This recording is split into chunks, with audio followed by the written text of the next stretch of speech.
Bienvenue, nouvel épisode de La Coupure. Aujourd'hui, je reçois Otto, cofondateur de la marque Choukran. Salut Otto. Salut. Écoute, déjà, merci beaucoup d'être venu. Dans ce podcast, tu vas nous raconter l'histoire folle de Choukran. Avant qu'on rentre vraiment dans le détail de la marque, comme d'habitude, j'aime bien que l'invité se présente, donc je veux bien que tu te présentes, tu nous dises un peu qui t'es. Yes, avec plaisir. Je m'appelle Otto Neidam, j'ai 31 ans. Je suis cofondateur de Choukran. On a monté ça il y a un an. J'ai un background école de commerce, partie finance, et j'ai monté mon premier resto en 2018, à la sortie d'un MBA entrepreneuriat. Ok. Tu peux nous en dire un peu plus sur ce premier resto ? Il s'appelle Harakiri Ramen, que j'ai toujours, dans le 10e rue du Faubourg Saint-Denis. Et en fait, l'idée était vraiment de créer une cantine japonaise où tu peux manger un bon ramen avec une vraie DA autour de la culture un peu tatouage. Voilà, il s'appelle Harakiri, donc c'est un mot fort dans l'idée vraiment de créer une marque. Donc à la suite de ça, il y a eu la Covid. Donc j'ai bien appris sur le modèle de la restauration, que ce soit même sur de la delivery. Et après, l'idée m'est venue de lancer un peu un projet en dark. J'ai rencontré mes deux associés actuels, qu'on a lancé donc pendant la Covid, pendant 6 mois. Ça s'appelait la Maison du Roll.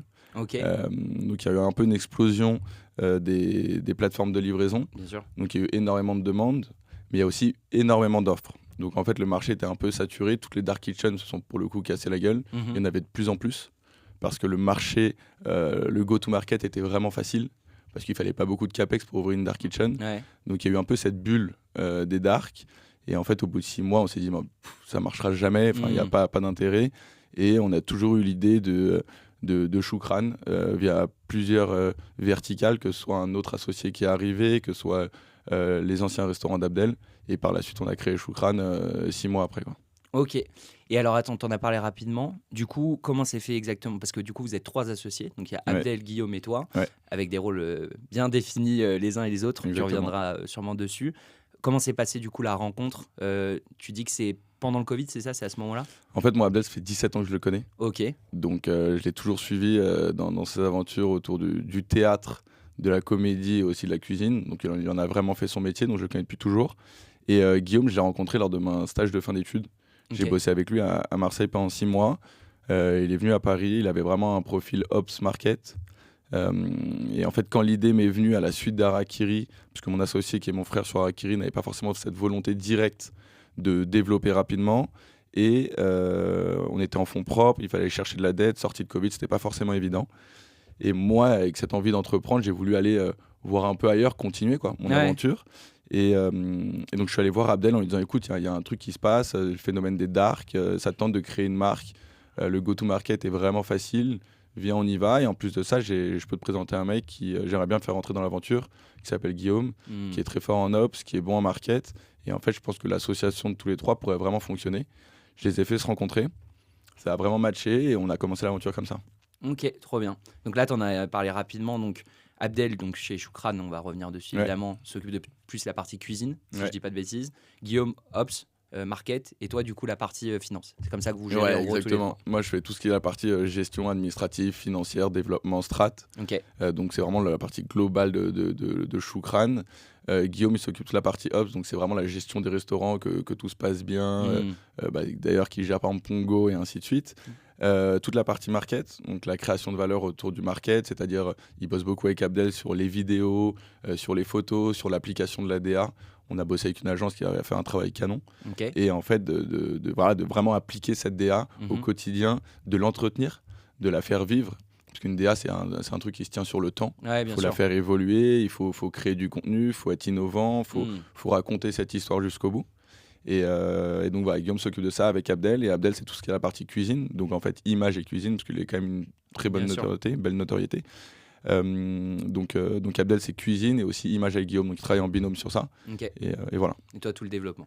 Et moi, tout le développement, le reste, la partie financière, ainsi de suite. Ouais, de toute façon, on reviendra dessus. On parle beaucoup de Choukran, du coup. Est-ce que tu peux nous parler rapidement du concept de Choukran, de l'idée du départ En fait, l'idée de départ, elle arrive de plusieurs points. Le premier point, c'est qu'Abdel avait des restaurants marocains qui marchaient très bien.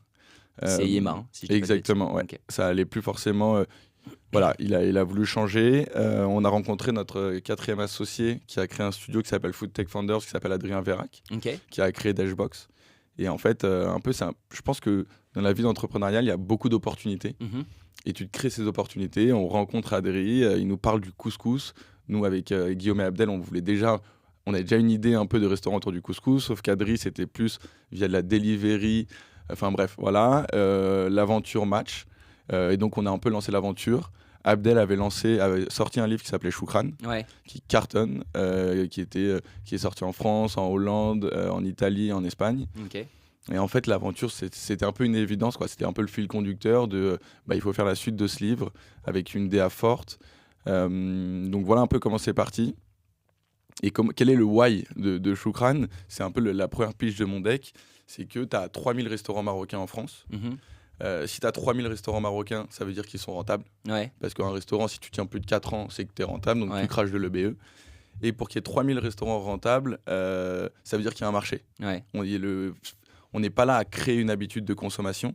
Tout le monde connaît le couscous. Le couscous, c'est connu mondialement. Et le truc, c'est qu'il y avait, selon nous, aucune marque de référence. C'est qu'on a énormément de couscous. C'est plus, on va dire, des points de vente, on va dire, de famille. Du tradi plutôt. Voilà, du tradi avec une expérience un peu kitsch, un peu simple. Mais il fonctionne parce que le produit est bon, parce qu'il y a une vraie demande client.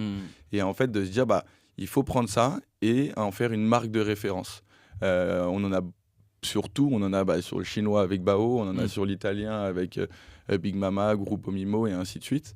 Et se dire, voilà, c'était le moment pour nous. On avait le chef pour cela. Et donc, on allait chercher des fonds pour lancer cette aventure. Trop bien. Alors, tu as parlé beaucoup donc, du coup, pour se démarquer, tu as parlé beaucoup de la DA, etc. On pourra revenir dessus. Il y a un truc qui est assez fort aussi chez vous, c'est le produit. C'est-à-dire que si je dis pas de bêtises, en fait, tout est importé en fait, directement du Maroc, c'est ça?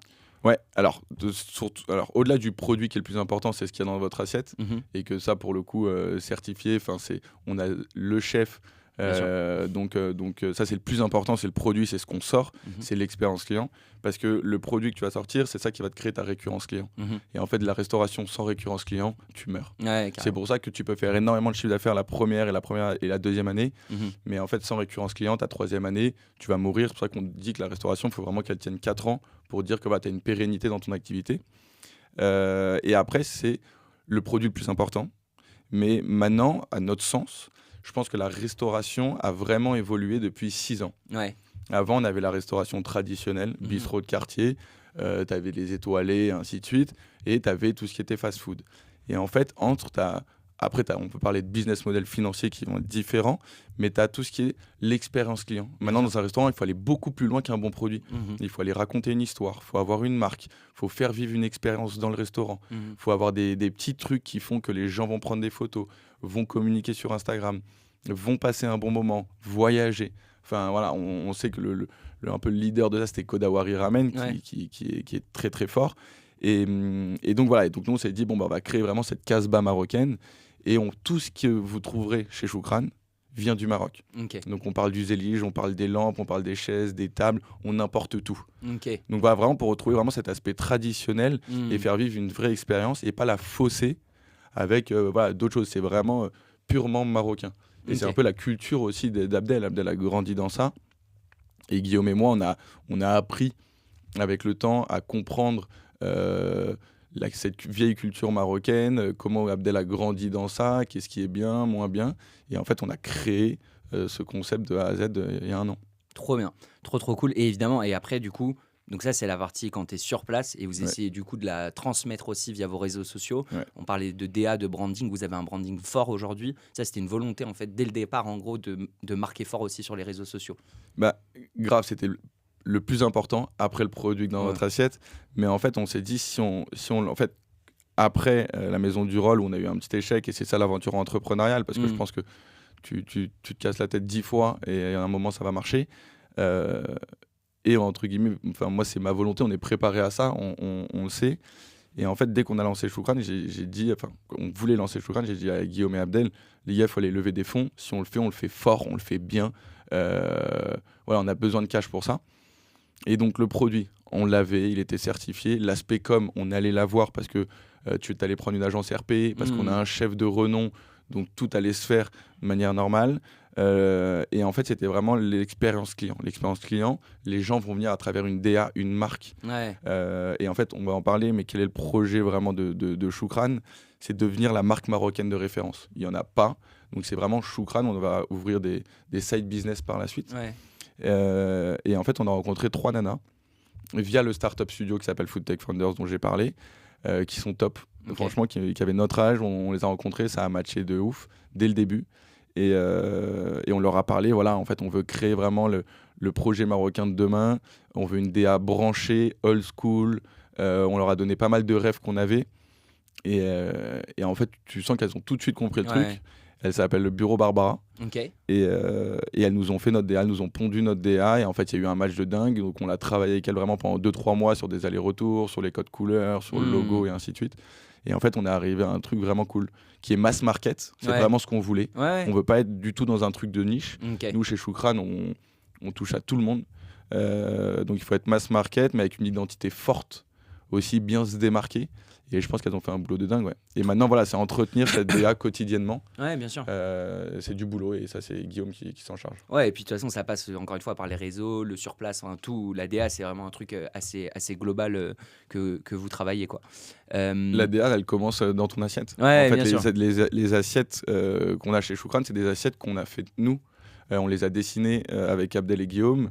On les a faites là-bas. Donc, en fait, ce sont nos assiettes. Donc, la DA, elle commence là et elle se finit même chez vous à travers le packaging que vous allez recevoir. Parce que sur le packaging, on a fait la plage Jamaefna en dessin. Et en fait, l'idée, on est reparti d'un concept qui était Où est Charlie, la petite BD à l'ancienne. Et en fait, c'est Où est Mr. Beldy. Et en fait, dans le sac, il y a un Mr. Beldy quelque part et il faut le trouver. C'est un peu simplé, mais avec une DA forte, avec un truc cool. Le mec, il reçoit son sac chez lui, il se dit, ah putain, ils sont bons, il se passe un truc. Tu reconnais la plage Jamaefna parce que tu as la Koutubia, tu as tout ça. Donc voilà, l'expérience client, elle se vit partout, elle se vit dans les toilettes. Voilà. Et en plus, c'est fort ce que tu dis parce que du coup, enfin là, on pourra revenir dessus, mais tu parles vous arrivez à faire ça sur le canal de la livraison. Et on sait, on sait. En tout cas, je pense que tu le sais mieux que moi, mais comment c'est compliqué aussi de continuer de prolonger l'expérience en livraison parce que tu n'as plus forcément la main dessus. Vous, tu arrives aujourd'hui, même en livraison sur un canal plus difficile, à prolonger ce truc-là et d'avoir vraiment une expérience unifiée, peu importe le... C'est ultra important. Enfin, maintenant, je pense aussi que la restauration d'avant est devenue un modèle très compliqué. Je pense que maintenant, la livraison... dans notre typologie de restauration, avec notre panier moyen, on a l'obligation de faire la livraison, sinon on aura tendance à mourir. C'est vraiment la restauration dite bistronomique ou un peu les brasseries qui n'en ont pas besoin, mais nous on en a besoin quand même. Donc sur tout ce qui est la partie livraison, il fallait vraiment créer une expérience client. Dans l'expérience, c'est comment sort ton couscous, comment il arrive chez le client. Et on sait qu'il y a 45 minutes qui se passent, donc pas que la semoule gonfle, donc séparer la semoule du bouillon. Donc avoir un petit pot pour le bouillon, pour pas que le couscous devienne dégueu. Donc il y a plein de petits trucs à faire et travailler le packaging, pas un packaging lambda. Et c'est comme ça que je pense, moi, à mon sens, c'est comme ça qu'on crée une marque. Et nous, c'est l'aspect marque. Et l'aspect brand equity, c'est un peu aussi ce qu'on vend à nos investisseurs. Et c'est un peu notre vision, c'est le brand equity, c'est la marque. Et avec cette marque, on aura le potentiel de faire pas mal de choses. Alors notre cœur de métier, c'est la restauration, mais on s'empêchera pas peut-être de faire 2-3 choses en side business. Ouais, tu veux dire peut-être, je sais pas, des livres ou des Alors il y aura peut-être le Choukran 2 qui sortira, ça on verra, mais l'huile d'olive, par exemple. Là, on est en train de créer l'huile d'olive Choukran. Il n'y a aucune huile d'olive de référence marocaine. L'huile d'olive est très connue au Maroc, ils ont des huiles canons. Le concurrent direct, c'est Terra Delissa, qui est une huile tunisienne. Et voilà, et de se dire, tu as une marque forte, Choukran. Déjà, le nom, personnellement, moi, je le trouve exceptionnel. Je trouve qu'il a énormément de sens. C'est le mot arabe que tout le monde connaît. Peu importe, si vous connaissez un mot arabe, je pense que c'est bien Choukran. Donc voilà, après, c'est tout le market qui va avec, le storytelling que tu racontes, comment tu arrives sur le marché, et ainsi de suite, avec bien évidemment toutes les contraintes financières qu'on peut savoir. Et pour revenir un peu sur la partie resto, du coup, en fait, ce qui est marrant, c'est que vous proposez et du plat assez tradi comme le couscous, mais vous avez aussi une offre street food, un peu plus avec le bled witch, etc. C'était un choix aussi de votre part, du coup, d'être à la fois et sur une offre comme plus tradi avec le couscous, mais aussi de proposer un truc peut-être plus à emporter, street food, livraison, etc. En fait, Clairement, à un moment, notre quatrième Adri pitchait les invests de Foodtech et disait on va créer le Pokawa du couscous. Et en vrai, moi, je le laissais dire parce que c'était sa partie où voilà, il nous accompagnait dans cette levée. Mais en vrai, pas du tout le Pokawa. Parce que si demain, on devait créer un restaurant uniquement de couscous, on se serait cassé la gueule. Ouais. J'en suis persuadé. Parce qu'en fait, le couscous, la récurrence client, elle serait faible. Tu vas pas manger 2 couscous par semaine. Donc déjà, t'es mort. Donc ton lifetime value, il est compliqué. Et après, au-delà de ça, c'est ton plat de substitution. C'est que tu vois, Aurel, on dit vas-y, on va déjeuner, on sort du bureau ou on va dîner le soir. Moi, j'ai envie d'un couscous. Tu me dis, ah non, moi, je suis pas chaud de couscous. Et ben en fait, tu vas perdre pas un client, mais 2 clients parce qu'ils vont pas venir chez toi. Okay.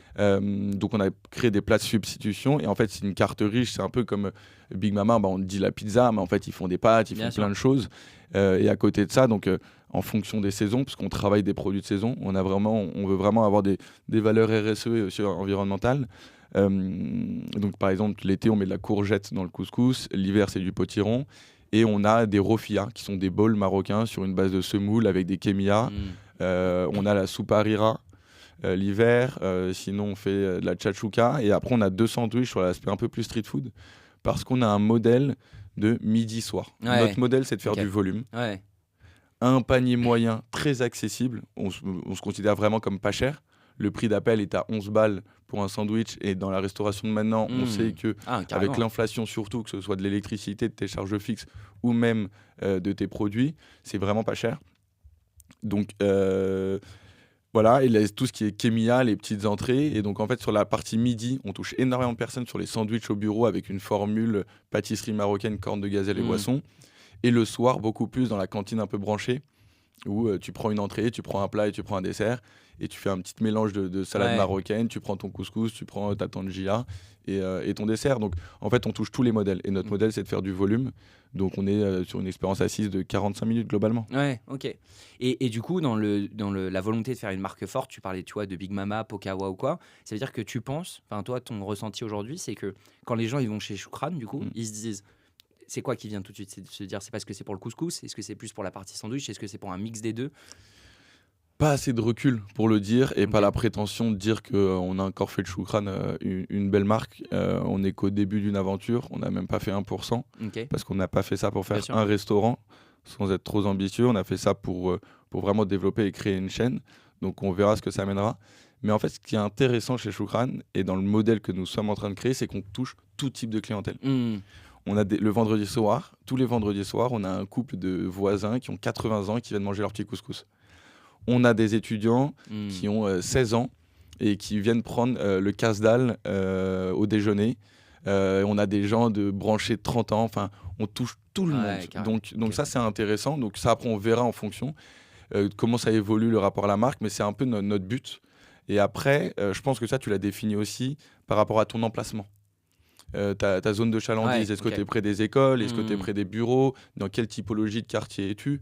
Donc on verra. Le seul truc, c'est que nous, Choukran, c'est vraiment... je vais reprendre le truc McDo, c'est un peu too much, mais venez comme vous êtes, quoi. En fait, on veut faire découvrir notre vision du Maroc. Que vous aimez ou que vous n'aimez pas, et venez voyager et découvrir ce qu'on propose. Globalement, c'est ça. Trop bien, grave intéressant.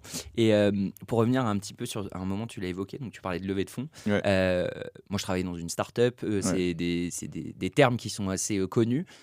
Dans la restauration, ça commence, c'est-à-dire que les business models de restauration, ça a souvent été des prêts bancaires, etc. Mais de plus en plus, on voit des marques en fait, qui vont vers la levée de fonds.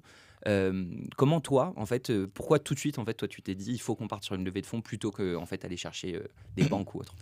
Déjà, je pense que la restauration d'avant, on était vraiment sur de la dette. Parce qu'on a un BFR négatif, donc on rentre le cash tout de suite. Donc en fait, si ton restaurant marche, tu devrais avoir la capacité à te développer et les banques devraient te suivre. On est dans un contexte bancaire qui est très compliqué.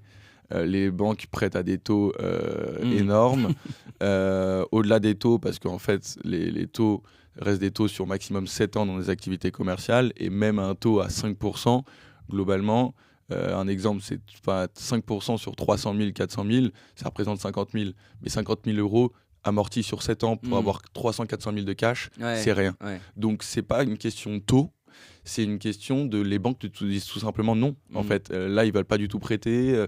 Donc voilà, mais c'est pas pour ça qu'on est dans la levée, c'est qu'en fait on voulait taper fort, c'est qu'aussi la restauration en termes de capex, il y a de plus en plus de restaurants parce que le go-to-market est aussi facile, mais si tu veux créer une marque forte avec une expérience client, prendre une agence RP, créer une DA, être prêt à burner un peu de cash au début parce que tu vas faire du market, tes travaux, tu vas aller jusqu'au bout de l'expérience et ainsi de suite, ça coûte du pognon. Ouais. Et ce cash flow, si tu ne l'as pas, c'est compliqué. Et en fait, même, et déjà Abdel, Guillaume et moi n'avions pas tout ce cash-là pour une aventure ambitieuse. On aurait pu monter ça, mais on n'avait plus globalement de temps à perdre. On n'a plus 25 ans. Alors on est vraiment très jeune, mais pour le coup, on voulait vraiment aller vite. Et si on avait monté notre resto avec notre cash, on serait peut-être pas allé aussi loin dans tout ce qu'on a fait et on n'aurait peut-être pas eu ce buzz ou cette réussite d'exploitation des 8 derniers mois. Et au-delà de ça, je pense qu'on avait déjà tous une expérience. Abdel, ça fait quand même 15 ans, 20 ans qu'il est dans la cuisine, 15 ans dans la restauration, et il n'a rien à apprendre. Moi, ça faisait 5 ans, 6 ans, donc je me sentais quand même déjà bien à l'aise financièrement sur le modèle de la restauration. Et c'est un modèle très compliqué, mais très facile d'un aspect financier parce que ce sont que des KPIs, on pourra y arriver.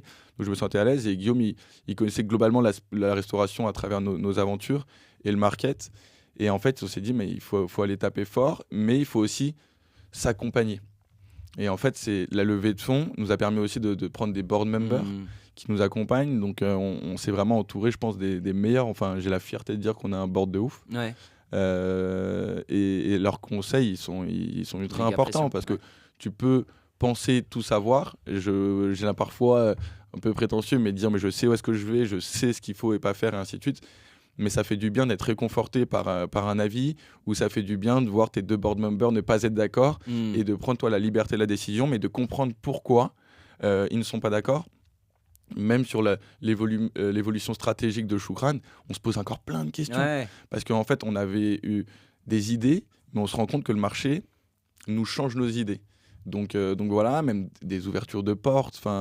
Donc c'est super important. Et en fait, l'ensemble de ces choses te permettent, à mon sens, d'aller vraiment plus vite, avoir plus de succès, de réussite, on va dire. Donc voilà, et surtout vouloir développer rapidement. Ouais, c'est ça. Non, mais c'est marrant parce que du coup, en fait, il y a plein de marques du coup qui se développent sur des modèles startup. En fait, il y a plein de restaurants qui sont sur des modèles startup et on n'avait pas l'habitude de voir ça en fait avant. Et en fait, je comprends aussi tout ce que tu dis, tu vois, l'histoire des boards, etc. Justement, c'est des gens qui viennent de la restauration, sans rentrer dans le détail. Je peux les dire. Limite, on en est fier. Parfois, il faut savoir dire quand t'as gagné une bonne guerre. On a Julia Vernin qui a créé Maslow. Thomas Battistini qui avait créé Jour et qui a créé The Crane Tiger maintenant, et Jean-Pierre Petit qui était le PDG de McDo. Et bien évidemment Adrien Vérac. Donc on a de la chance d'être bien entouré. Mais au-delà de ça, pour parler aussi un peu de, je pense, pourquoi il y a un phénomène de levée de fonds aussi dans la restauration, c'est qu'avant, les grosses marques étaient des marques américaines de fast-food. Il n'y avait pas forcément de grosses marques françaises. Il y en a eu, mais c'était pas aussi évident que maintenant. Je pense qu'avant la restauration, tu faisais du cash en fait. En fin d'année, tu te sortais tes dividendes, tu avais ton resto, tu vivais bien. Il n'y avait pas forcément de marques qui avaient été vendues avec des gros exits. Donc les invests qui mettaient de l'oseille n'avaient pas forcément intérêt à se dire j'y vais pour prendre des dividendes. Les BA mettent de l'argent pour faire des coef 10, 20, 100. Et quand ils ont vu que de belles marques avaient fait de beaux exits, ils se sont dit en fait c'est un modèle qui fonctionne sur ça. Et je pense que c'est pour ça que le process de levée de fonds se retrouve de plus en plus dans la restauration. Ok.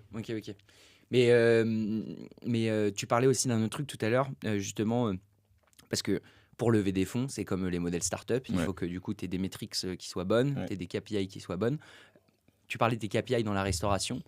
Toi, aujourd'hui, quand les gens vont nous écouter, des restaurateurs, etc., c'est quoi les KPI qu'il faut suivre tous les jours? En fait, il y en a pas à suivre. C'est chaque business model de restauration a sa typologie de KPI. Restaurant étoilé n'aura pas du tout les mêmes KPI que les nôtres. Un fast-food n'aura pas les mêmes KPI que les nôtres parce qu'ils auront moins de masse salariale, parce qu'ils n'ont pas de serveur. Donc, il n'y a pas de bonne et de mauvaise. Je pense qu'en fonction de ta typologie de service, de ce que tu fais, ton modèle, tu auras tes KPI. Nous, on les connaît chez Choukran. Et moi, mon but, c'est de les tirer au maximum vers le bas. Je sais qu'on a un food cost faible, on le sait. C'est vraiment une force, on a une marge brute énorme. Voilà, mais donc dans ce cas-là, peut-être que ma masse salariale va un peu augmenter. Donc il faut que je fasse attention à ça. Et en fait, c'est créer ton modèle. Et en fait, en fonction de ça, tu vas développer ton process opérationnel. Donc j'ai un food cost faible, donc je sais que c'est intéressant. Je sais que j'ai une masse salariale, on va dire dite normale, mais comment je vais faire pour la tirer vers le bas? Et en fait, c'est tout le travail qu'on fait avec Abdel, c'est trouvons un process opérationnel qui va nous permettre de débiter rapidement du volume sans impacter certaines KPI. Que ça peut même aller dans des frais généraux sur l'électricité. Ouais. Donc, ça va être variable, mais parce que demain, en fait, on fait pas de gaz, on fait que de l'élec, parce qu'on travaille sur des bains-maries et qu'on décide de le faire comme ça. En fait, tout ce modèle se réfléchit. Ouais, carrément. Nous, on travaille en ligne de production, par exemple, chez Choukran. Enfin, c'est un restaurant, cantine branchée, mais en fait, si vous regardez dans la cuisine, c'est une ligne de prod. T'as le chaud, t'as le froid, et les mecs, ils ont leur poste, quoi. En fait, on est reparti vraiment de McDo. C'est ce que j'allais dire. Ouais, c'est... McDo Pokawa. Pokawa, tu rentres dans un Pokawa, les mecs, ils sont 3 mecs derrière le comptoir, ils font 150 mecs en une heure. C'est de l'assemblage, tu vois. C'est que de l'assemblage. Et Choukran, c'est que de l'assemblage. Ouais, okay. Parce que Choukran, c'est que tu prends ton bol, soit emporté ou que ce soit ton assiette sur place, tu passes au bain-marie, semoule, légumes, viande.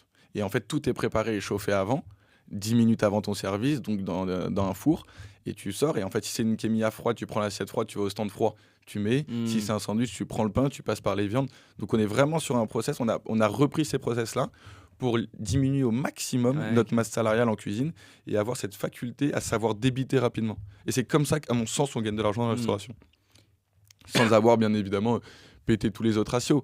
Mais c'est le process opérationnel pour moi. Les success stories, McDo, Pokawa, tout ça, c'est leur process opérationnel. C'est qu'ils n'ont pas des grosses masses salariales, ils ont un food cost faible et ils ont cette capacité à débiter rapidement.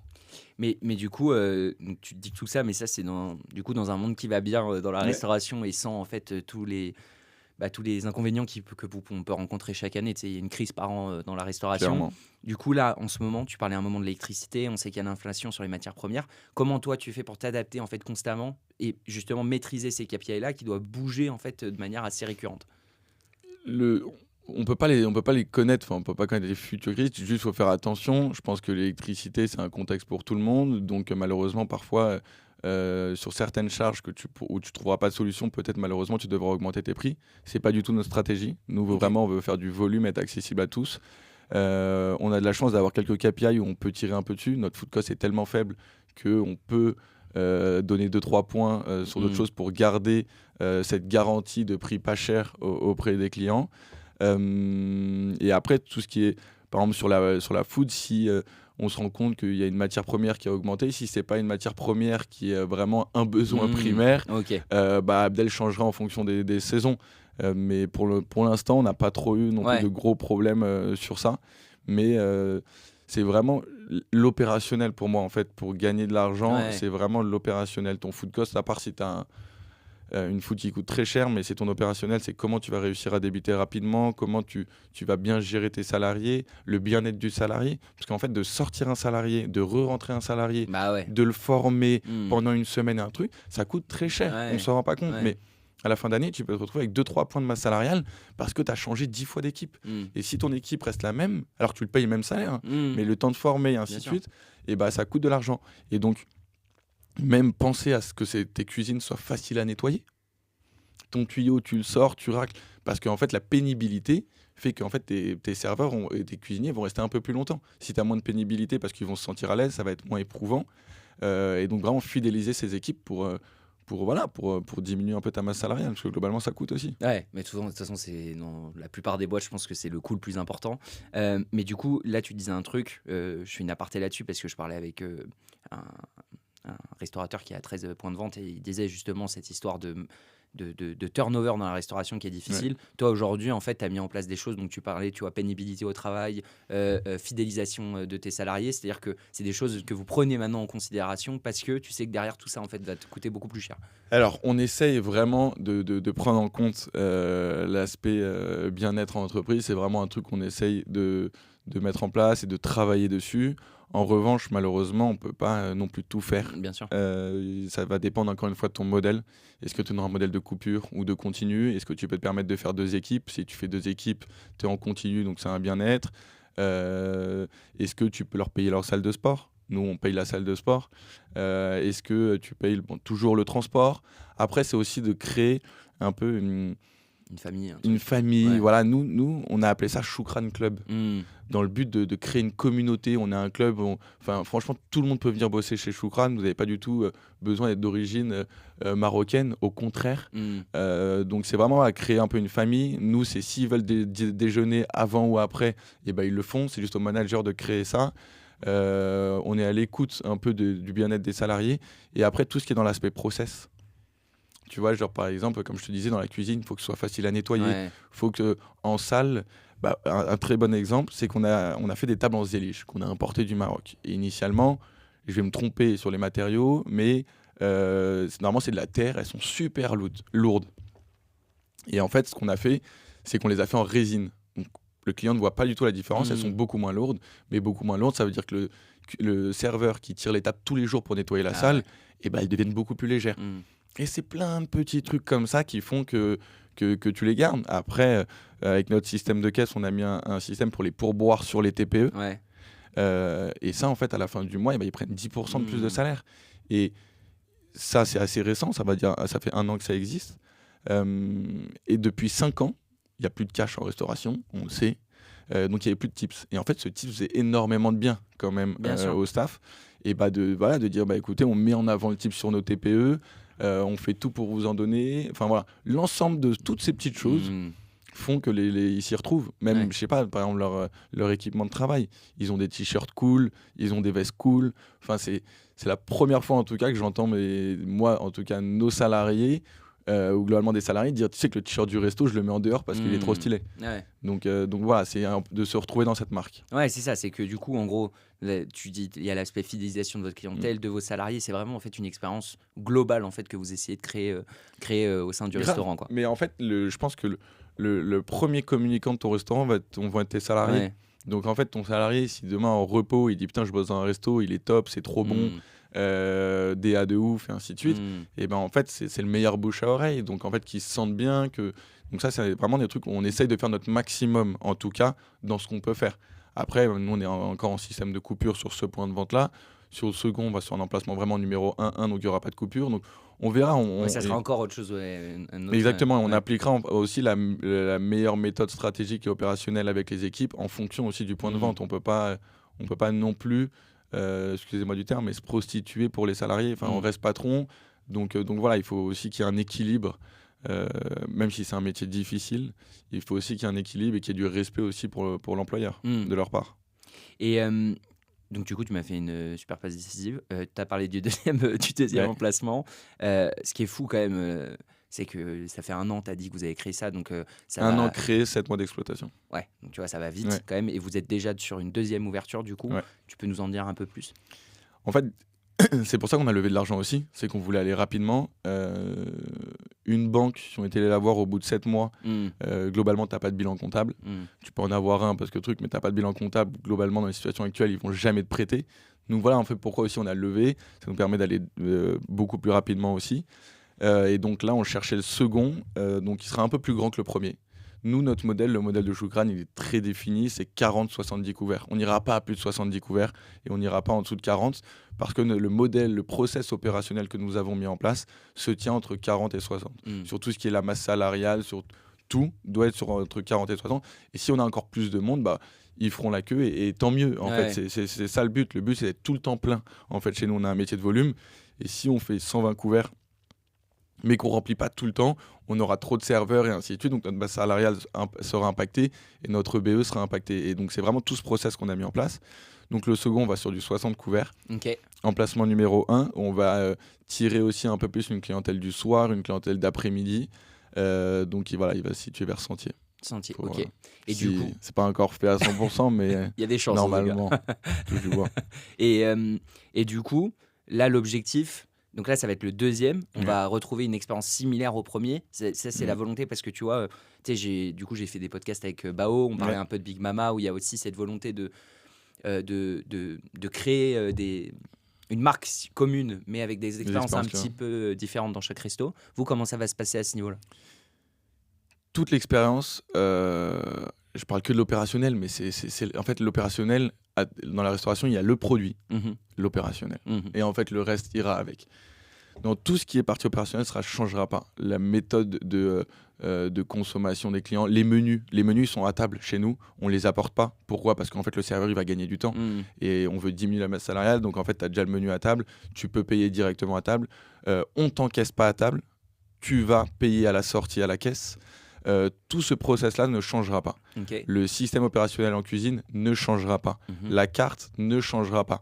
Peut-être à un ou deux produits en fonction de la zone de chalandise, parce qu'on sait qu'on va toucher peut-être plus d'étudiants, peut-être plus de CSP+, et peut-être surtout des produits que Abdel souhaitera travailler. Mais après, en termes d'expérience client, on va juste changer un peu le code couleur. Ok. On va là, dans le premier, on était sur un code couleur vert de la Casbah marocaine. On retrouvait un peu cette petite Casbah tout en zélige. Et le second, on sera sur un autre truc. Mais globalement, ça se rapproche énormément. Mais on a fait ça aussi pour être dans de la destination. C'est-à-dire que, en fait, toi, Aurel, tu connais le restaurant Choukran 1. Et tu vas quand même aller faire le 2 parce qu'en fait, tu auras une autre promesse. Et elle va t'intéresser. En revanche, si tu avais le McDo qui est à 10 mètres de chez toi, tu n'irais pas au McDo qui est à 60 mètres de chez toi. Donc, c'est un peu le but sur ça, en tout cas à Paris. Après, le but, c'est vraiment plus une expansion nationale, mais sortir de Paris. On n'a pas pour but de globalement rester à Paris, je pense. Il y en aura peut-être 2, voire 3, peut-être à un moment, mais en tout cas, après, c'est exactement. Et pour revenir un peu là-dessus, tu sais, il y a un peu le rêve de tout restaurateur, c'est la franchise, à un moment. Enfin, en tout cas, beaucoup en parlent, en tout cas, de devenir franchiseur. C'est pas du tout une fin en soi, à mon sens. C'est pas une fin en soi. Non. Ok. Parce que justement, ça va être ma question. C'est un modèle. Du coup, ouais. Et du coup, toi, comment tu vois, en fait, tu parlais d'expansion nationale, c'est-à-dire que tu as plutôt une volonté de te dire, on ira relever des fonds pour réouvrir en propre et en fait vraiment développer cette marque dans toutes les villes de France, ou il y a cette volonté de se dire on va faire ça, mais jusqu'à une certaine limite, et après peut-être qu'on franchisera le. Alors nous, on a l'obligation de relever dans moins d'1 an. C'est le système de levée qu'on a mis en place qui s'appelle les BSAR. Donc on va relever dans un but de développement, de chercher à scaler le concept Choukran. Pour moi, la franchise, souvent on dit ouais c'est un goal. Non, c'est pas un goal, c'est un modèle. C'est un modèle qui peut être top. Et il y a des modèles qui ne sont pas en franchise qui sont top. Big Mama, c'est la succursale, c'est top. Ouais, c'est vrai. Donc c'est pas du tout, pour moi, je le vois pas comme une consécration. C'est est-ce que ça s'applique bien à ton modèle et est-ce que tu as un bon opérateur de franchise. Nous, je pense qu'on aura vocation à y aller parce que le process de qualité des produits, je pense qu'on sera capable de le retrouver dans tous les points de vente, même d'un franchisé. Donc je pense que on s'orientera sur ça. De quelle manière, je ne sais pas. Parce que tu as plusieurs manières d'acquérir des franchisés. Tu as faire le salon de la franchise, porte ouverte, voilà, regarder nos KPI, regarder notre BE. En CAPEX, ça coûte tant. Est-ce que vous voulez devenir franchisé, oui ou non ? Parce que franchisé, c'est un vrai métier. Ouais. Les franchisés, normalement. Les franchiseurs aussi, je pense. Franchiseur, c'est un vrai métier. Mais en fait, je pense que les bonnes franchises ont des bons franchisés. Je pense qu'un franchisé, c'est un vrai métier. C'est que le mec, il n'est pas que franchisé d'une marque, il est franchisé de 4 marques. Lui, en fait, c'est un investisseur. En fait, il a 100 000. Sur 100 000, et ben, en fait, au lieu de les laisser à la banque, il va se trouver un ratio et c'est un bon opérateur. Donc, en fait, il faut trouver ces bons franchisés pour que ta marque ne soit pas impactée. Donc, tu peux aller au salon de la franchise. Ou sinon, tu peux te dire que nous, c'est un truc auquel on y réfléchit, mais il faut voir comment ce modèle, c'est que de te dire, tu as 3000 restaurants marocains. Ça n'a rien à voir avec l'autre, mais c'est un peu la même démarche commerciale. C'est que tu as 3000 restaurants marocains. Messieurs, tu vas voir ceux qui fonctionnent très bien. Vous faites peut-être 600, 1 million. Avec Choukran, vous ferez peut-être 30 à 40% en plus. Pourquoi ? Pas parce que vous avez une marque forte, pas parce qu'on va vous imposer d'une expérience client et tout un process opérationnel qui vous permettra de gagner de l'argent. Je parlais de ça il n'y a pas longtemps, mais je suis persuadé que vous avez un restaurant de burger qui fait 200 places assises sur un bord d'autoroute. Et il fait, je sais pas, 2 millions. Si vous mettez le logo McDo, il fera peut-être 2,5 millions. Et je pense que c'est l'intérêt d'entrepreneur d'aller chercher plus. Je ne dis pas que ce sera la stratégie, je dis juste qu'on verra à ce moment-là. On n'y est pas du tout encore. Ouais, bien sûr. On a de la chance que ça fonctionne très bien maintenant. Si le second ne fonctionne pas, Choukran n'existe plus. Alors donc en fait, le plus important, c'est le second, focus second, opérationnel second.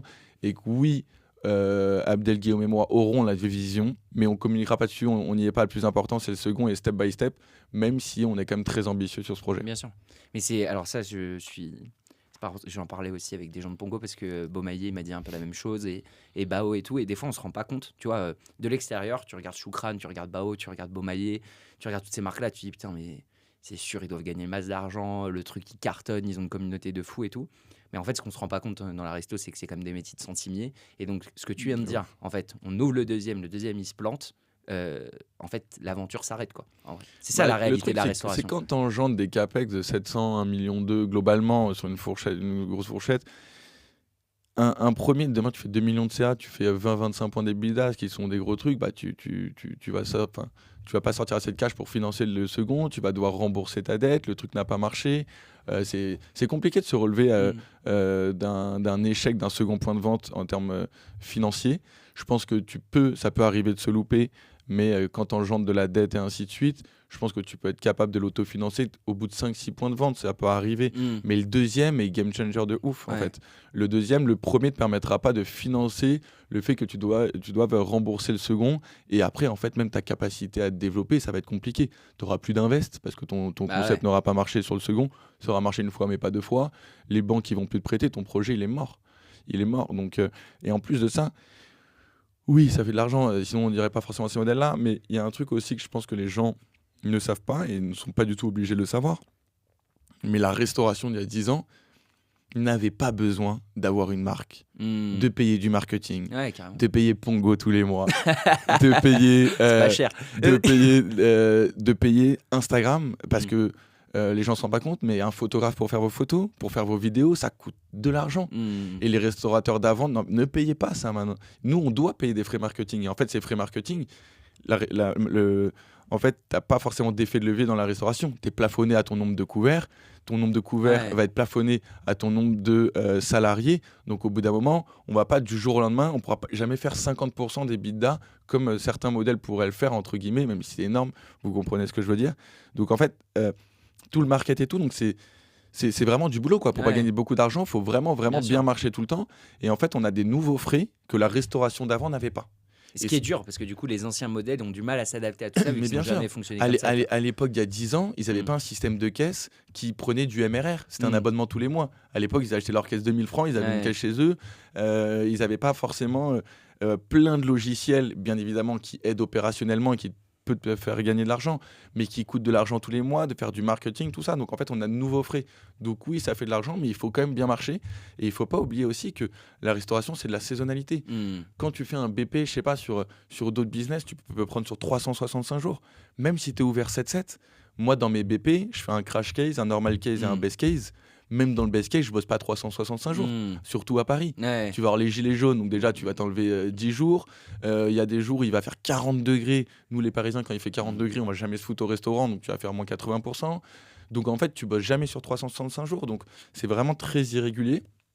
Même si tu sais que tu marches bien tout le temps et tu connais tes jours. Mais voilà, c'est un métier quand même où tous les jours on va à la guerre. Tous les jours tu vas à la guerre. C'est parce que hier tu as très bien marché que demain tu marcheras très bien si facilement.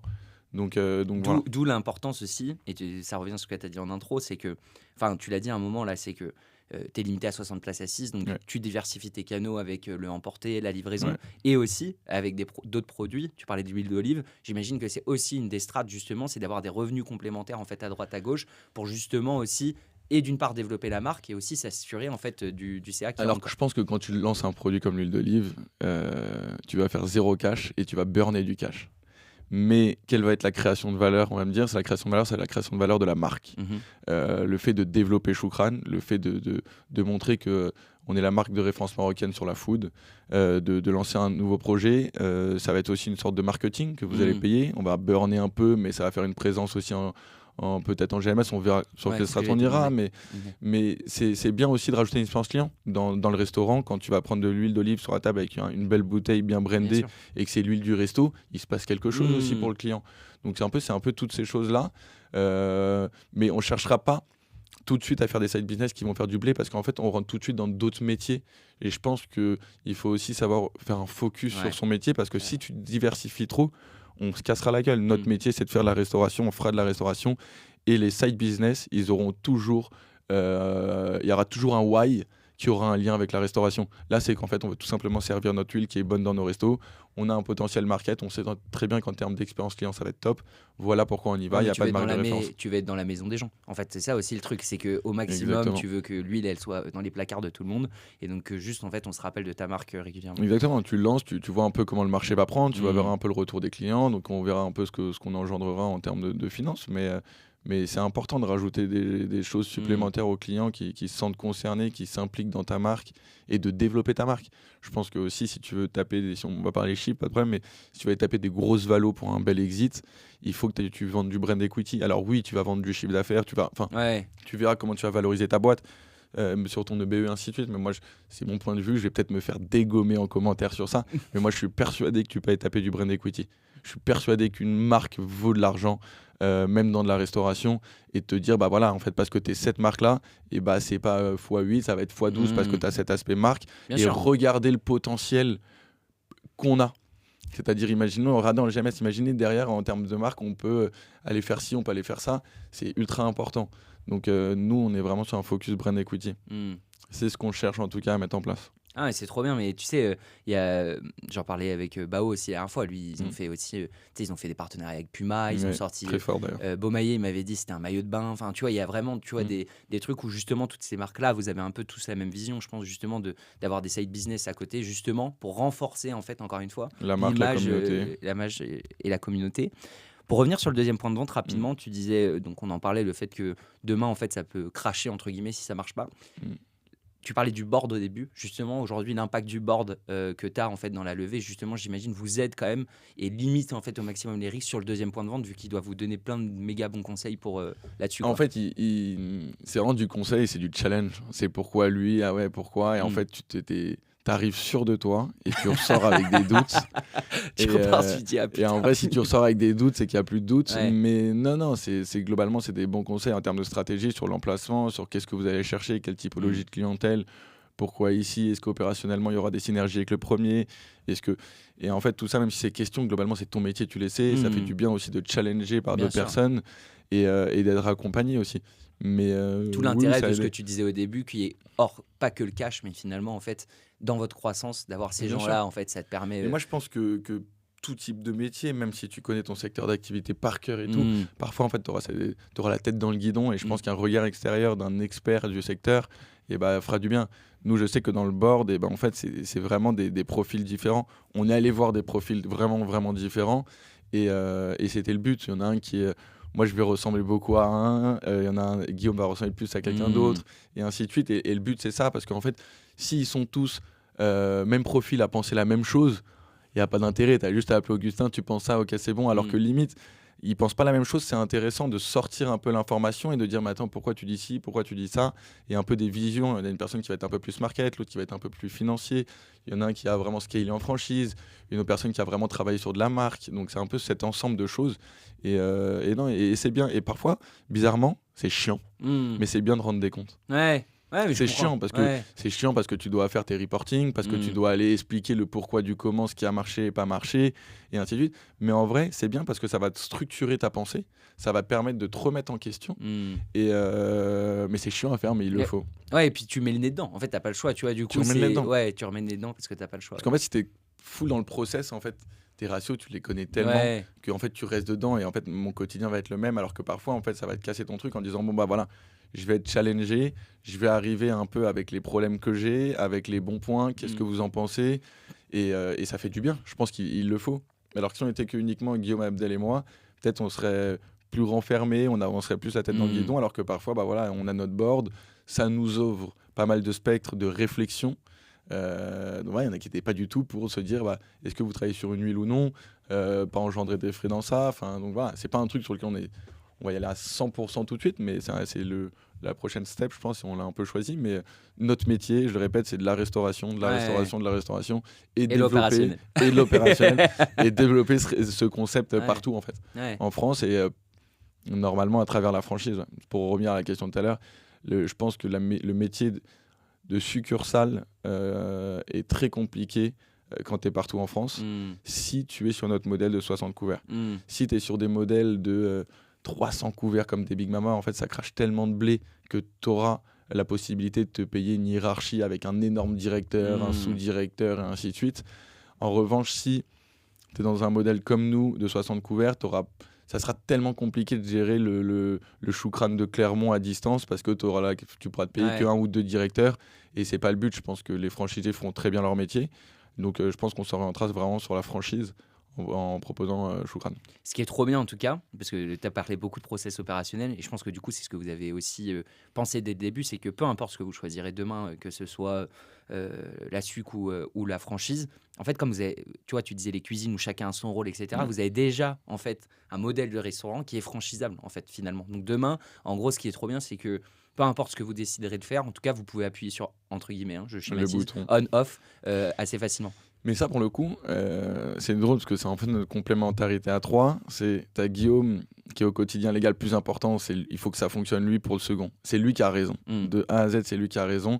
Et moi, j'aurais tendance plus à aller à demain et te dire il faut qu'on fasse ci, il faut qu'on fasse ça. C'est ça qui va faire gagner du pognon et ainsi de suite. Et Guillaume me dit mais si on n'a pas ça, on fait pas de pognon. Donc il a pas tort. Et Abdel qui est dans l'entre-deux. Et Abdel, moi, je challengeais Abdel et Abdel en fait. Tout son concept, Abdel appuie sur un bouton, la franchise est liée. Pourquoi je dis ça? C'est parce que déjà, Abdel, dans le premier point de vente, a mis un process en cuisine pour avoir le même couscous. Parce qu'en fait, tu pars le couscous, si toi et moi on bossait chez Choucrane, tu aurais le couscous d'Augustin et le couscous d'Otto en disant, moi je mettrais un peu plus de cumin, en disant, c'est le couscous de ma mère, il est meilleur. Ouais. Mais Abdel, il s'en fout de ça, fais-moi mon couscous. Et donc, en fait, il a mis un process de sachets d'épices. Tous les épices sont déjà mélangées. Donc en fait, il a un sachet pour 10 litres d'eau, il a un sachet pour les viandes, il a un sachet pour les légumes. Donc en fait, on aura toujours le même couscous. Donc demain, si on veut scaler en franchise, et ben en fait, on vendra directement nos produits, ce qui permettra d'avoir la qualité choucrane partout. Donc c'est ça que. Donc Abdel avait déjà pensé en amont. Et voilà, comme je l'ai dit, c'est pas un projet. On l'a pas monté ça pour monter un restaurant de quartier avec Guillaume, Abdel et moi et prendre des dividendes en fin d'année. On prend 0 dividende, tout le cash il reste et c'est pour se développer. C'est vraiment le but. Et donc il y a le board, vous êtes 3.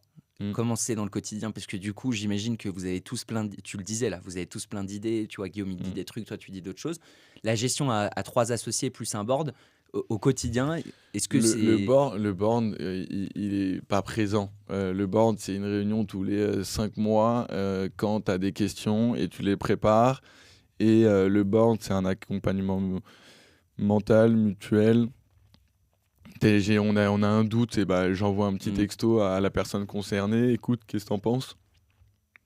Et donc c'est ça le board. Donc c'est pas du tout le board. Je rentre pas dedans. Une association à 3, c'est quoi?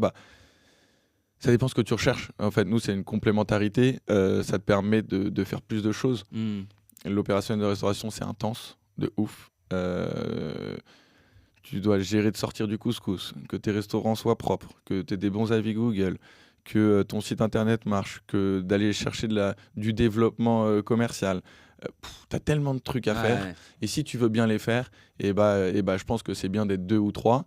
Je pense que les associations sont souvent à 2, mais nous, on a une complémentarité à 3 qui est vraiment top. On a un chef de dingue. Donc on s'y retrouve vraiment bien à 3. Et après... Encore une fois, souvent si c'est une question, je préfère y répondre dès maintenant sur un peu l'equity. Putain, est-ce qu'il va vous en rester beaucoup? Mais moi, j'ai toujours dit que je préfère avoir petit de gros que gros de rien. Donc je m'en fiche un peu royalement. Je cherche pas à avoir 1 ou 2% de plus. Je pense qu'une équipe à 3 qui est complémentaire, en fait, tu peux aller chercher des trucs que tu n'aurais jamais pu aller chercher tout seul ou même peut-être parfois à 2. Parce que l'aspect cuisine, t'as un mec qui est 100% dessus. L'aspect market, t'as un mec qui est 100% dessus et ops. Et moi, je peux me consacrer 100% au développement, strat. Alors que si on était que 2, en fait, passer ta vie à nettoyer les restos et ainsi de suite et tout. Et il faut pas penser, un mec qui crée des restaurants, faut pas penser qu'il est chez lui à attendre. Enfin, globalement, nettoyer les shots, on le fait encore dans les restos, on passe encore les balais parce que le serveur est parti et ainsi de suite. Donc c'est intense, quoi. Et 3, c'est pas mal. Ouais, ok. Non, si c'était à refaire, je le referais comme ça. en tout Ok. cas. Parce que tu sais, t'entends souvent, de toute façon, dans la resto, tu vois, les associés qui sont embrouillés, les trucs comme ça et tout. Parce que je pense que la restauration, elle crée ça, tu vois. T'es quand même sur un métier de centimie, encore une Oui. fois. C'est tout ce que t'as évoqué pendant ce podcast, tu vois. Genre, il y a beaucoup de risques, c'est beaucoup de temps, c'est beaucoup d'énergie. Donc, ça demande d'avoir des binômes ou des trinômes quand même qui sont assez forts. Ouais. Et ce que j'ai l'impression que vous avez quand même très bien fait, c'est que comme vous avez chacun splitté vos rôles, chacun sait ce qu'il a à faire. Et du coup, ça permet aussi d'avancer plus sereinement, tu vois. Après, moi j'ai de petites expériences. Qu'est-ce qui faisait souvent que ça briquait entre les associés, c'est que ils travaillaient trop ensemble, donc ils en avaient marre, ou parce que sinon il y avait peut-être une évolution des profils. Mhm. C'est-à-dire que en fait, toi tu fais l'ops, moi je fais la finance et tout, et que en fait t'as le mec de la finance qui va faire plus d'ops ou prendre le poste 2, ou t'as Abdel qui est chef cuisinier, et moi demain j'ai envie de me mettre en lumière et tout d'un coup faire la cuisine, et ça peut créer des Mhm. contrariétés. Enfin là pour le coup, moi j'irais jamais me foutre derrière une caméra pour dire je cuisine bien. C'est le métier d'Abdel, il le fait trop bien, il le fait mieux que tout le monde. Mhm. À la caméra il sort ultra bien. Je n'ai pas du tout envie de mettre en lumière sur un aspect B2C, représentant de Choukran comme ça, d'échanger en termes de corpo, ça m'amuse et on le fait là, mais je prendrai jamais sa place. Et Guillaume pareil, en fait, il est meilleur en ops que moi, il a une meilleure relation client que moi, et je pense être beaucoup plus à l'aise que deux en finance, donc en fait on se marche pas dessus. Ouais. Et ça c'est important, parce que si tu te marches dessus, tu fais mais attends, tu fais quoi là, c'est à moi de le faire, et ainsi de suite, donc ça peut créer des petits problèmes. Et après, le fait d'être trois, c'est un équilibre aussi. C'est-à-dire que si tu es un peu trop vu l'un, tu peux aller voir avec l'autre. Tu peux désamorcer des choses plus rapidement. Les réunions, c'est pas face-to-face, c'est à trois. Mhm. C'est un brainstorming à trois sur des sujets. Donc en fait, je pense que ça peut faire du bien aussi, Ouais. plus que deux. Ouais. Ok. Non, Mais après, mais une trop- association, c'est jamais évident. En fait, de toute façon, Mhm. dans tous les cas, tu sais dans quoi tu te lances. Ouais, carrément. Initialement, et tu peux être des amis, même pas être des amis, parce que souvent on dit que c'est bien de pas être des potes, mais ça peut marcher comme ça peut péter. Je pense que c'est comme tout. Je pense que c'est à toi bien de te baquer en amont avec un pad d'actionnaire qui vous permet. Ça, c'est le plus compliqué, parce qu'en fait, ce qui est drôle, c'est un peu comme le contrat de mariage. T'es la femme de ma vie, je t'aime, Mm. c'est avec toi que je vais être toute ma vie. Mais je pense déjà possiblement à un divorce, Ouais. tu vois. C'est un peu ça. C'est Ouais, bien, on bah se oui. marie, c'est sûr, je te demande en mariage. Et je tu te fais penses une- à l'exit quand même. je te fais une demande en mariage de ouf. C'est genre, je veux que tu sois la femme de ma vie, je te fais un roman et tout. Mais à la fin, c'est un peu en mode, mais on va quand même faire un signe de contrat de mariage parce qu'on sait jamais si on se sépare. Mais je t'ai dit que tu étais la femme de ma vie. Ouais. Et c'est un peu la même chose, tu vois. Mais je pense que derrière, il faut faire un pacte d'actionnaires qui permet que tout le monde sorte équitablement, Mm. mais de sortir d'une situation cocasse. C'est si tu avais un problème, tu vois. Et tu as plein de clauses maintenant qui le permettent, Mm. et te dire, voilà, ça marche plus, ok, trouvons-nous une porte de sortie, parce que on ne veut plus travailler ensemble, on ne veut plus développer. Enfin, c'est pas du tout le but, mais Ouais. derrière, je pense que il faut bien se baquer. C'est ça. Ouais. Voilà, quand tu crées une boîte, quand tu fais de l'entrepreneuriat, je pense que il faut être bon sur pas mal de choses. Il faut être, savoir se diversifier et pas que être bon dans quelque Mm. chose, parce que tu gères de tout, quoi. Tu gères des salariés, tu gagnes de l'argent via de la finance. Mm. Ton projet, tu peux pas te faire niquer, ou bien te développer grâce à de l'administratif bien fait, de l'optimisation et ainsi de suite. Donc, tu as plein de choses à faire. Et en fait, ça, je pense qu'il faut vraiment bien s'y connaître.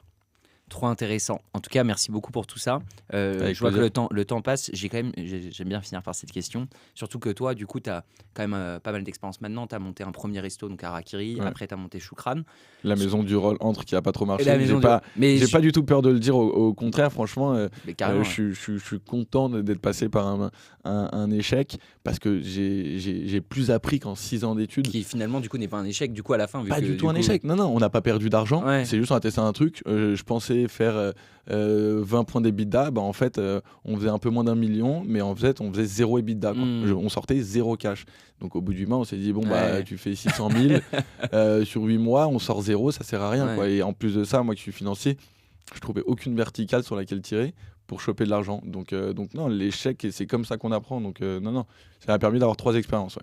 Et sur ces 3 expériences, du coup, pour tous tu vois, les restaurateurs qui vont nous écouter, même les chaînes ou autres, c'est quoi, en gros, tes 3 gros conseils? Alors, il y en a un, je sais déjà ce que tu vas dire, parce qu'on en a parlé tout le podcast, c'est l'opérationnel.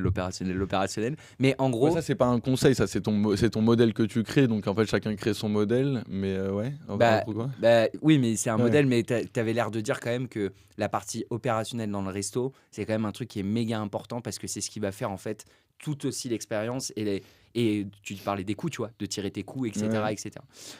Donc ouais, non, toi, avec toute l'expérience que tu as un peu dans la resto, t'es pas obligé d'en dire 3 en vrai, ça peut être 1, 2, 3. Non, mais par rapport uniquement à la resto ou globalement à l'entrepreneuriat?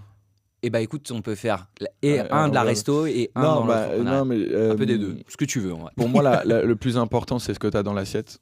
Donc, c'est vraiment, demain, tu crées un resto, il faut que ton produit, c'est ce qui soit le meilleur. Mhm. Parce que même si tu as un mauvais emplacement, par même d'un emplacement 4e, et que c'est bon, et au début, tu seras seul à bosser. Et le premier client, il va connaître, il va ramener des gens, et tu vas créer une récurrence client, et tu seras plein, même sur un emplacement de merde. Donc, déjà, c'est le produit. Le 2, pour moi, la clé du succès, quand tu as ce produit, c'est la base, le produit, en fait. Si tu as un mauvais produit, tu marches, tu fais pas de boîte. Donc, au-delà du produit, c'est la clé du succès, c'est l'opérationnel, pour moi. C'est de tirer les meilleures verticales financières, masse salariale, food cost, et ainsi de suite. Et après, sur un aspect un peu entrepreneurial, moi, en fait, c'est l'entrepreneuriat, je pense que c'est pas frais d'être entrepreneur par rapport à un salarié. Souvent, on dit putain, il est entrepreneur, c'est trop stylé, mais pas du tout. En fait, je pense que tu as des salariés qui sont encore plus stylés que des entrepreneurs. Je pense que l'entrepreneuriat, c'est plus en vrai une vocation, un peu. Vocation tu vas gérer des merdes quotidiennement et il faut aimer ça. En fait, c'est un stress. Moi, je suis stressé tout le temps, mais inconsciemment, si j'ai pas stress, ça va tu vas t'ennuyer en fait. Me manquer, m'ennuyer. Ouais. Et depuis que je suis petit, je suis passionné par l'entrepreneuriat. Et en fait, on va dire les compétences, tout ce que j'ai acquis maintenant, et je les ai pas du tout appris durant mes études. Je les ai appris sur le tas parce qu'en fait, c'est un truc qui me passionne et toute cette finance d'entreprise, ça me passionne. Et le meilleur conseil, c'est si tu veux gagner du pognon, peu importe ton modèle, c'est soit un bon financier. Ne laisse pas des experts comptables, même si le mien est top, gérer pour toi. Parce qu'un expert comptable, il a besoin de 400 clients pour vivre. Parce qu'il tape, on va dire, 500 balles, même 1000 balles. Il a besoin de 400 clients pour vivre. Et en fait, toi, les factures, tout ce que tu vas lui envoyer ou même l'optimisation, lui, en fait, c'est même pas lui qui va les rentrer. Ce sont ses alternants. Et il va les mettre dans des comptes qui vont être des conneries, alors que ça va être un truc que tu as acheté, il va devoir s'amortir. Donc fiscalement, ce sera plus intéressant pour toi comptablement. Sauf que le mec, il va pas lire ta facture, entre guillemets, j'exagère. Mais même sur tout, c'est que la fiscalité d'une entreprise, c'est ce qu'il y a de plus important. C'est comme ça que tu gagnes de l'argent. Et tu dois t'y connaître. C'est la base. Si tu veux gagner de l'argent, sois bon en fiscalité. Ouais, ou embauche quelqu'un qui sait le faire, ou en tout cas associe-toi avec quelqu'un. Même pas, parce que associe-toi, oui, mais pas un mec qui sait le faire, parce que est-ce qu'il aura la même volonté que toi de chercher à faire de l'optimisation? Est-ce que si, est-ce que ça? Tu sais pas en fait. Et au-delà du produit, ce qui te fait gagner de l'argent, c'est ta fiscalité. Et je te jure que tu peux taper 5 points de BE facile. Enfin, j'exagère en disant facile, mais tu peux y taper des points de BE juste parce que tu as une bonne réflexion financière sur ton modèle. Tu vas te faire, c'est con, mais ton expert comptable va dire fais un régime mère-fille. Ok, très bien, tu vas le faire. Mais comprends pourquoi. Tu vois, et en fait, limite dans tes levées de fonds et ainsi de suite, je dis pas ça pour mes futurs invests, mais limite, tu peux faire de l'optimisation, d'aller chercher le meilleur EBE sur ta société opérationnelle. Tu mets des charges là-haut, mais comprendre le pourquoi du comment. Et voilà, et le dernier conseil, moi, c'était le plus important, on peut terminer sur ça, ça va paraître tellement simple pour tout le monde, enfin, pour beaucoup de personnes qui s'y connaissent, mais c'est juste apprenez la différence entre la trésorerie et l'exploitation. Un financier va dire mais vas-y Otto, c'est évident. Ok, pour moi c'est ce qu'il y a de plus important. Si tu veux commencer tes bases financières, fais la différence entre ce que c'est la trésorerie de ta société et ton exploitation. Ça n'a rien à voir. Tu peux avoir une exploitation qui gagne de l'argent, avoir un BFR positif et être en galère de cash, et tu peux avoir une société qui marche pas mais la garder pendant, je sais pas, 2 ans parce que tu es full of cash. Donc voilà, c'est le premier conseil, c'est faites la différence entre la trésorerie et l'exploitation en mode conseil entrepreneurial. Trop bien. Franchement, grave intéressant. Et en plus, là, dans tous les podcasts un peu que j'ai fait, c'est le premier où c'est très aspect finance, ops, etc. Ouais. Donc je trouve ça très cool aussi. Et c'est pour ça aussi que j'en sais le podcast. Tu vois, il y a des fois, c'est des aspects plus marketeux, ops et tout. Donc je pense que ça va pouvoir servir au plus grand nombre. Écoute, déjà, je te remercie d'être passé. Merci à toi. L'heure est passée très très vite. C'était super intéressant. Et qu'est-ce qu'on peut te souhaiter pour 2024 ? Pas mal d'ouverture chez Choukran.